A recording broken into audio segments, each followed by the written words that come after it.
क्या माँ दुर्गा आज भी अपने भक्तों की रक्षा करने के लिए धरती पर आती है? इस कहानी को सुनकर आपके भी रोंगटे खड़े हो जाएंगे। विजयवाड़ा शहर में कृष्णा नदी के किनारे एक छोटी सी झोपड़ी में एक विधवा माँ अपने 7 साल के बेटे नारायण के साथ रहती थी। लेकिन नदी में बाढ़ आने की वजह से उसकी पूरी झोपड़ी पानी के बहाव में चली गई। अब उनके पास खाने के लिए और रहने के लिए कुछ भी नहीं था। बस उनके पास था तो वह था माता दुर्गा के ऊपर भरोसा। माँ बहुत दिनों से बीमार थी और नारायण भूख से तड़प रहा था। नारायण ने माँ से कहा, माँ बहुत भूख लगी है, कुछ खिला दो ना। माँ की आंखों से आंसू गिरने लगे।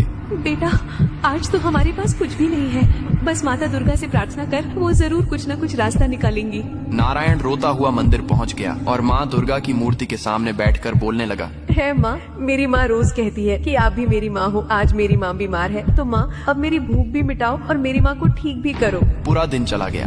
रात होते ही नारायण वहीं मंदिर के सीढ़ी पर बैठकर रोते रोते सो गया। जब वह सो रहा था तब माता दुर्गा साक्षात उनके सपने में आई। जब अगली सुबह हुई तो एक अमीर औरत ने मंदिर में प्रवेश किया और नारायण को देखा। वह उसके पास गई और बोली, बेटा तू यहाँ क्यों सो रहा है? नारायण बोला, आप ही दुर्गा माँ हो ना? कल आप ही तो मुझे मिले थे। आपने कहा था कि अब आप मेरी भूख मिटाएगी और मेरी माँ को ठीक भी करोगी।